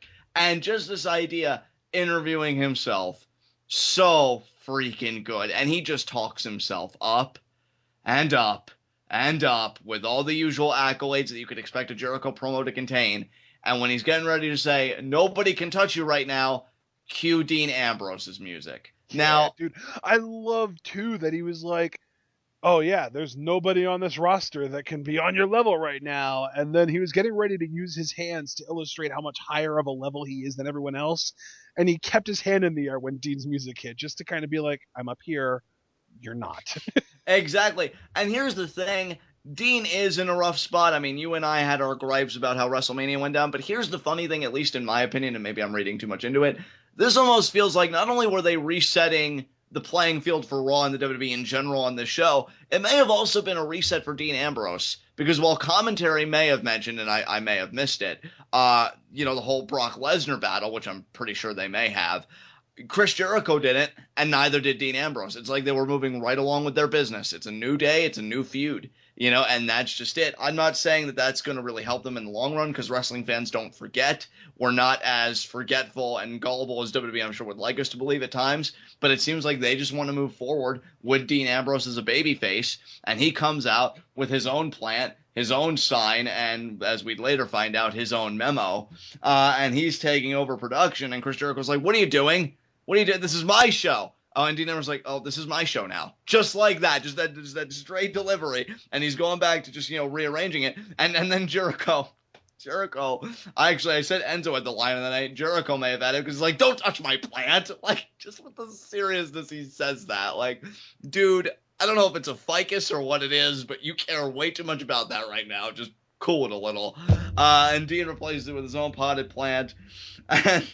And then Dean says, well, I have a reason for that. Shane said I could do this. And Jericho's like, what? And Dean digs in his jacket pocket. He takes something out. He gives it to Chris. This is a California parking ticket or speeding ticket. And Dean's like, oh, wait. Gotta hang on to that. It's been a crazy night. And then he goes in the other jacket pocket. He gives Jericho a piece of paper with a hole in it. And yet I guess the hole wasn't big enough. Jericho was able to read that Shane has, therefore, canceled the highlight reel and has been replaced with the Ambrose Asylum. Jericho is obviously steaming mad about this. He's like, what's happening to me? I'm Chris Jericho. This isn't supposed to happen. And Dean, being the Walter Cronkite that he is, opens up with just an earth-shattering question that's been on all of our minds. So, the scarf, what's up with that? And Jericho just looks at him almost like he's in pain that this inane kind of questioning is going on his show. Dude, I'm waiting for the first mention of troglodytes. I'm waiting for it too. Of course, plebeians. And germ incubators, my personal favorite. Yeah, definitely. That's and up Jericho, there. It's not my favorite, but it is up there. My favorite is still troglodytes, but... Did I ever tell you about the time that I met Chris Jericho at my shop, at the shopping mall in Jersey? Me and a few friends went to, and I actually threw at him because this was when Night of Champions was around. He was a part of that 6-pack challenge, and he autographed Lion's Tale for me, which is a great book. I would recommend everybody read it. I never read the sequel though; it is on my reading list. And I said it's axiomatic that you win that title. And he's like, I don't even know what that word means. So I like the honesty. So yeah, bring Axiomatic, bring German incubators, bring, what was your favorite, Ashton? Troglodytes. Troglodytes, yeah. Yeah, bring that back. Bring all of it. Bring all of it. And Jericho just tells me, I'll have you and everybody know that this scarf is $750. And like, damn, bro, I don't even know what that kind of money even is. So hope that scarf's keeping you warm. And yeah, Dean just continues just doing his own thing. And Jericho's like, look, the only reason you're doing this is because I cut off your little victory on SmackDown, which, again, and I noticed that Jericho's been doing this more than anybody, because first it was the program with AJ and now this. I like how he brings stuff back to SmackDown. Like, Jericho, I feel like, is almost the ambassador of SmackDown, because he's one of the few consistent people that makes it feel important or establishes that sense of continuity. That's like, true. Hey, that is true. You're right. Which is crazy. And then I don't really know how it broke down to fisticuffs, but that's pretty much what it broke down to. And Dean hits Jericho with dirty deeds, and that's it. He takes off the tie, which, by the way, he asked Jericho and all of us if the tie was okay. Dean rocked that tie. As somebody who hates wearing them personally, I commend Dean for pulling it off.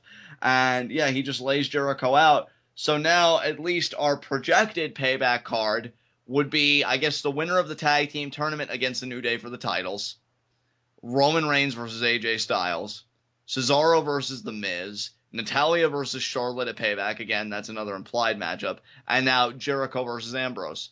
Not a bad looking card from where I sit. Yeah, the card is actually looking quite nice.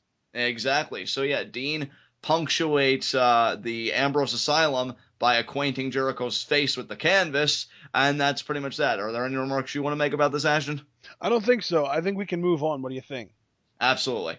Up next was the Golden Truth segment, which was pretty much just Goldust being angry at R-Truth for entering them in the tournament. Dr. Phil basically pulls a Grandpa Simpson here. That gif where you see Grandpa Simpson walk in, hang his hat on the coat rack, see what's going on in the room, and then put his hat back on and walk out. That's exactly what Dr. Phil did. Exactly. He looked at the situation. Except he didn't even bother taking his hat off because he wasn't wearing one. Exactly. It seemed like he was getting ready to dispel advice, thought better of it, even made a little hand gesture that said so, and he walked off. So, I mean, this actually happened in 2016. I had a mental uplink with Dr. Phil. Now, for those of you wondering, yes, I am incredibly scared, but I will get through it, because Dr. Phil, with his bodily language, pretty much communicated all of the indifference and maybe even slight disgust that I have had with this storyline ever since after their first little segment together, where they were just beating that dead horse. But I will say this, like I said to Ashton in conversation, I can't even come down hard on that because, one, it was funny, so I feel like it accomplished what it wanted to because I laughed. And two, knowing that Golden Truth is finally competing on SmackDown, at least now we're getting the team. However, I will also say this, conversely, fuck you, Golden Truth, already, because of course your first match would be against a team that I legitimately love with stakes as high as a tag team tournament for the #1 contendership. If you win, I can already tell you that I'm going to hate your faces for the rest of my natural-born life. So fuck you twice. And now that I've gotten that out of my system, we can move on. All right. Up next was our 6th match of the night, Apollo Crews versus Adam Rose. Not really much to say here, Ashton. A lot like, to me, his match against Curtis Axel on SmackDown. Adam Rose did get some offense in, but it was only a matter of time before Apollo Crews took control. He did. He got the spinning sit-out powerbomb, and he got the win. I just reaffirm my predictions, or I reiterate my predictions about Crews. I don't think it'll be long before we see gold around his waist. I'll be interested in what his first full-fledged program is, because I don't think that'll be for the title. But, pretty soon we got to get this show on the road. Squash matches can only be entertaining for so long. But I do wish nothing but the best for Apollo Crews. He gets the win, still undefeated. I think now 3-0. So there you go. Absolutely. Is he 3-0? Did he wrestle on SmackDown? He wrestled on SmackDown against Curtis Axel, I feel like, and then on Raw he faced Tyler Breeze. So yeah, he's 3-0. Yeah, all right, cool. Well, he's halfway through the Social Outcasts as well. Yeah, that's so true. Oh my God. I wonder if he's going to face Slater and Bo. Yeah, maybe. Bo tried to interfere, but Apollo's just too strong. Exactly. He powered through that. And then we got our second Greetings from Puerto Rico vignette tonight. And this one, they were talking about the beaches of Puerto Rico. Yeah, 250 recognized beaches, if I'm not mistaken. And the water is nice and clear. Exactly. Oh my goodness. They don't pollute in Puerto Rico. Exactly. Yeah, apparently, yeah. In Puerto Rico, the land where they don't pollute ever. Dude. Industry? What's that? Exactly. And I gotta say, too... Vehicles? What are those?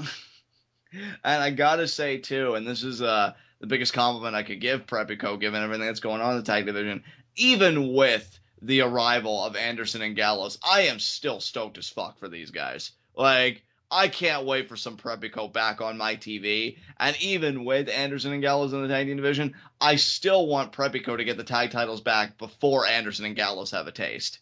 I just kind of want them to kind of earn their credibility, go through the teams, they can have their one. To me, Prepico's already kind of pre-established. They could get away with it. I just want to see those guys with the titles again, so we'll see what happens. And it's very interesting what direction they might take. They may not come back until after Payback, when the tag division's kind of reset and we have the winners of the tournament and New Day and whatever the fallout of that match was. And then Prepico may come in, and then, that may be their thing, because I don't know how they're going to be worked in otherwise.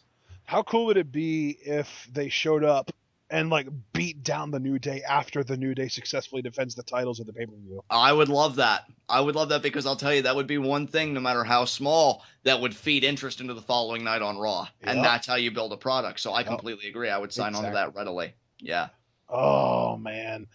I love that they're actually giving us reason to care now.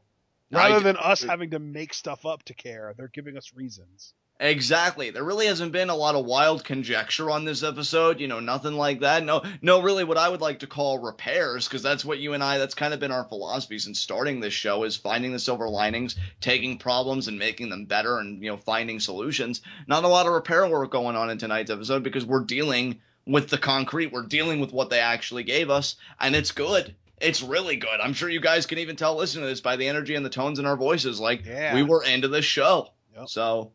great stuff. Oh, man. This Payback card looks so good.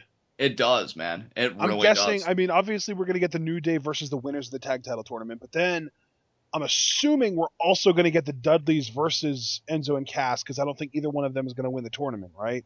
Right. And then, obviously AJ Reigns. It looks like we're going to be getting KO versus Zayn, Jericho, Ambrose, Wyatt's maybe even versus the League of Nations, Cesaro, Miz, Charlotte, Natty, this card, and of course Becky, Emma as well. Right. Which I think that has kind of become a SmackDown thing too. Yeah, that's a great point. Oh man, I love that SmackDown's getting its own identity back, especially. Honestly, we might even get Corbin Kalisto. Yeah, maybe. Oh my God, the possibilities right now. I know, it's so exciting. So what came after this, brother? After the Prepico vignette was a Baron Corbin vignette. They actually did a really good job. So well done. Yeah, they used a lot of the same imagery that they used in his NXT vignettes, but they used him talking and the announcers talking about him as the audio. There definitely seemed to be effort in this video package for Baron Corbin. And I know that's a weird thing to say, but given that Baron Corbin isn't exactly a hot act yet, right, I'm really glad they gave him treatment like this. This was so well done. Definitely. This was awesome to see. And the cool thing, too, is that we got 2 vignettes in a row. Yeah, really. The only issue that I had with these vignettes was, again, the lack of a date on the Prepico vignettes. I want to know N. And yeah, dude, and that's the thing, to me, I don't even bother being there, because that just seems to be the new norm with vignettes now. I know, but I hate it so much. I know, but that's just a you thing that you've got to overcome, dude, because this is the new normal. I get where you're coming from, because it's nice to, build that anticipation and know when to anticipate something. WWE, though, is just well, screw that for the time being. Maybe it'll make a comeback, maybe it won't, but for now, it is what it is. Yeah, you're probably right, sadly. So after this, wasn't our main event after this? Or did we get something before that? Yeah, it was, as a matter of fact. Yeah, Bray Wyatt and Roman Reigns versus Sheamus and Del Rio.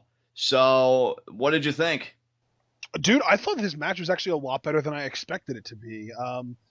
I love that they basically used Wyatt as the hot tag. Like, Yeah. they had Roman eating all the offense for the most part, and then he got the tag to Wyatt. I was a little bit worried that Wyatt was going to drop off the apron and abandon Roman, just because that would have felt really backwards, and like we're just kind of driving in reverse after all the progress we've made with Wyatt. But no, he got the tag and he destroyed everyone, and it took one hot tag and immediately he's more over as a babyface than Roman.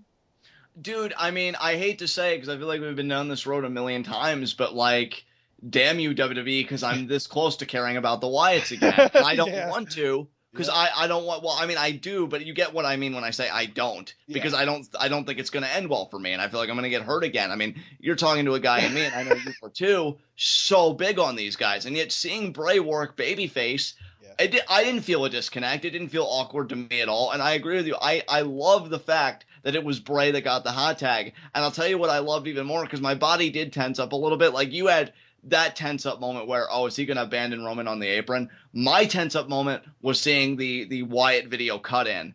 And I'm like, no, are you going to throw this match away by doing a beatdown? But they didn't. They were actually intelligent. They used that to actually get rid of the interference that we were getting constantly from Rusev. Exactly, and I'm like, oh man, WWE, could you actually, because I'm just looking at the clock at that point, I'm like, you are this close. You just got to do it right, man. Yeah. Don't fuck this up. Yeah. And I even liked the finish, because you had Bray hit Sister Abigail on Del Rio, and I feel like he got the winning pin, but, and I don't even say this negatively, of course you had Roman get his shit in, and he intercepts Sheamus with a spear. So, and you know what, though? It was a really cool looking spear, and it was used to prevent Sheamus from breaking up the match, or the pin. Exactly, so it had a utility to it. It wasn't just for the sake of let me get my shit in. And honestly, I like the angle that it was shot from. And it looked cool, too. Exactly, and I think, yeah. Sheamus coming in and Roman kind of intercepts him with a flying spear. It was really cool looking. Yeah, between the setup and the camera angles they worked with for that spear, yeah, it just came off really cool looking. And Bray Wyatt and Roman Reigns, they stand tall. And there was no attack on Roman or whatever. And see, but there was a stare down to close the show, which I thought was great.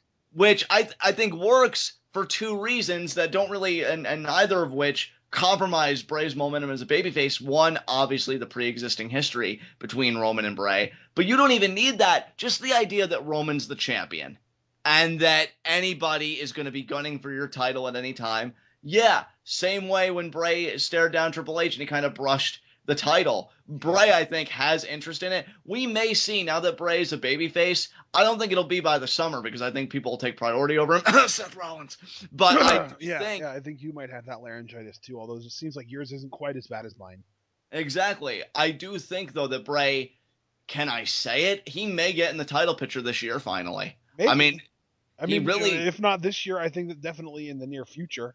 Oh my God, yeah. I'm telling you, either sometime late 2016, early 2017, though, at most, I could see Bray. I mean, it depends on how strong the legs are of this babyface run, because if handled right, Bray could be gangbusters. I believe that. I think he has that charisma, and the way he works a microphone. I mean, that NXT farewell promo that you sent to me all that time back is all the proof I need to know how these guys can work babyface and how much momentum that has. It's just all in WWE's hands. And to me, I would love to see Bray get in the title picture. Not even necessarily having to win the title. I don't think that's important. But just seeing him finally cover that ground would be so cool. Especially for somebody as polarizing as Roman, where I think that would actually benefit the character work of Bray Wyatt because of his type of promo. It's like, oh, these people don't believe in you, Roman. I've never believed in you, anybody but you, and we're going to bring down the machine of which you've become, and just something like that,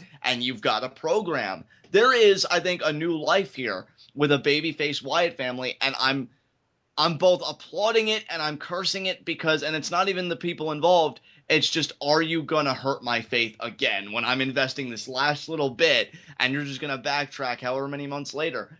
Give this momentum, because this could really take off. I think this is really the last big chance for the Wyatt family. Let's see if it'll stick. And tonight was a good night for them.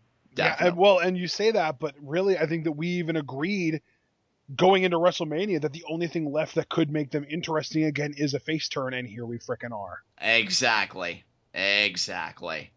So that was Raw, guys. A really fun episode. And to say that about a 3-hour program, any 3-hour program, is saying something. But yeah, these guys, I felt like the pacing was great. It was productive. Matches were fun. Didn't even really feel like any wasted matches again, because it seemed like on just a certain level, everything had a purpose, a productivity to it. No complaints, and that's that. So do you have any closing remarks before we get into the next segment? Let's go. High spots and low shots. You know what? My low shot, I'm going to say, is the Lucha Dragons. Nice. You know, first round in the tag team tournament, and it's almost like they wrestled a handicap match because Kalisto didn't even really get to play ball. He got taken out of the game early, and he could have been the difference maker for the Lucha Dragons advancing. So, you know, it just didn't happen. They lost. They're my low shot. And hey, man, think about this. Last week was a salt-filled week. I picked Kevin Owens as my low shot on both Raw and SmackDown. I think that this is going to just prove that those weren't exclusively out of spite and that they were also, my legitimate opinion, my low shot tonight is Sami Zayn. Yeah.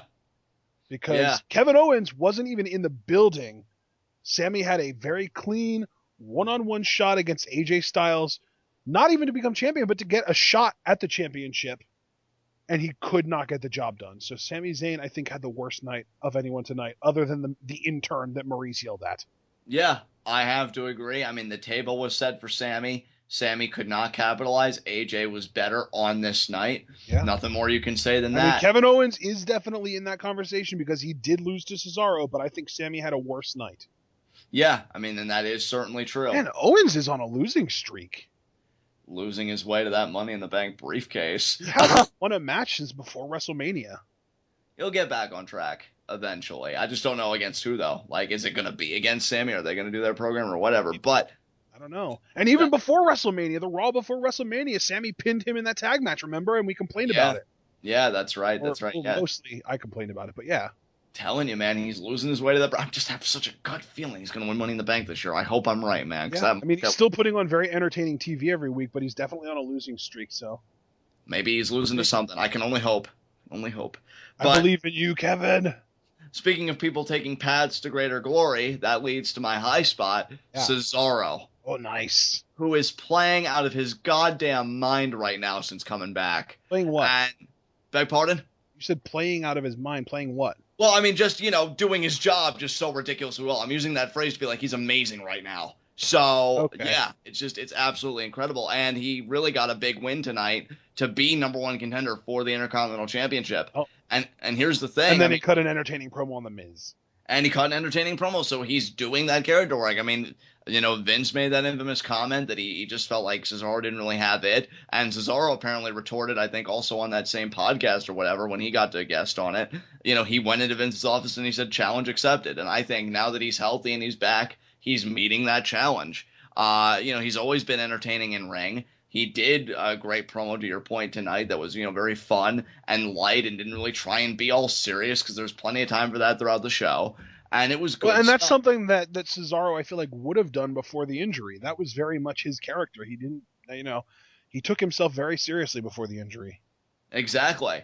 You know, no, people, I'm not saying the injury was a good thing, but what I am saying is that he made the best out of it. He did. Because I think when you have that time off, you know, you get a chance to reflect, look at where you are, where you want to be. Cesaro's devised a new game plan, and right now, to me, it's working. Because I'll tell you something, for as much as I've been pushing Kevin Owens Money in the Bank 2016, now that Cesaro's reemerged, I have to put him in the conversation, too, with his babyface momentum. You know, you don't know. So, there you go. I think Cesaro's going to have a very good 2016. You know, came back at just the right time. And if he wins, that's a great look for the Intercontinental title, and you can build something. If he loses, though, it's still doing a service to the IC title as far as Miz goes, because here's a heel beating a guy of the credibility of Cesaro. So, yeah, for now, though, Cesaro had a great night. He's in that title picture. Nothing more you can say than that. All right, and my high spot is Bray Wyatt, because not only did he win tonight's match, getting the winning pinfall on, I believe, Alberto Del Rio, but he also has something else going for him. That being that people care about him again, to the point that he's actually really over, and significantly more over, at least as a babyface, than Roman. And which isn't difficult to do, but I still think it's worth pointing out. It isn't difficult to do, but here's why your statement's significant. Again, I'm going to reiterate for the final time tonight, this wasn't the post-WrestleMania crowd. Right. You know, this was a different crowd, and Bray still had that connection. Roman Reigns or no Roman Reigns, that's a huge relief to me because Bray... you say it wasn't post-WrestleMania, and that is true, but it was an LA crowd, and like, these are the same people that go to Lucha Underground and PWG shows, you know? That is true, and that is a fair point. But, I mean, we'll see next week then, because I don't know where Raw's going to be. Well, next week they're in London. So that's another hardcore town, yeah. Yeah, they're definitely going to... They may even be singing He's Got the Whole World in His Hands, which I did kind of get goosebumps when the post-WrestleMania Raw crowd did that. But I've kind of noticed that. The London crowds always sing a lot more than American crowds. Yeah, I love it, though. They're the ones that started the whole, hey, ballet, ooh, ah, that whole thing. Yeah, man. Yeah. Oh, my God. I'm looking forward to next week's Raw. The unfortunate thing is it'll probably be taped. Exactly. Oh. But we'll get through it. But yeah, I mean, look, regardless, whatever the crowd is, whatever, it's a huge relief to me that people still give a shit about Bray because he's been through the wood chipper. And to know that people still care about him when he came out on the other side gives me hope that this babyface run can work. Yep, and that's why he's my babyface, my high spot. There you go. So, moving right along, Raw request. Can we just, like, co-sign on a Raw request that just says, do this again, please? Well, I was even going to be like something similar. I was going to be like, logic, please, because there seemed to be a lot of logical writing and storytelling on the show. Just make this show a template and then copy and paste it. Just switch the players around to keep it fresh. That's it. If this was Vince McMahon's idea of what Raw would look like if Shane McMahon was writing it, write Raw as if Shane McMahon was writing it forever. Exactly. Forever and ever write the Raw this way. So, forever and ever, Morty! 100 years! Exactly. Rick and Morty! 100 years, foreverandever.com! Precisely. So we're just going to co-sign on to that. And with that said, is there anything else? So good. Yeah, is there anything else you want to say about this Raw? I have a question that I want to ask, so I'll let you start your outro, and then when you get to me, I'm prepared. Oh, okay then. All right. This has been Raw. This has been TWitWoW. The best wrestling podcast made for wrestling fans, by wrestling fans, on the web today. I'm John. That's my cohort and commentary, Ashton. Guys, be sure to comment and subscribe on YouTube. And partner, what question do you have for our subscribers this week? Will the Bullet Club be replacing the Usos in the tag tournament? Oh, there you go. There you go. They beat them down, so they have an excuse to replace the Usos. The Usos did win their match, but then they got destroyed. You might be able to write them off TV and have the Bullet Club replace them. So I want to know what you guys think about that idea.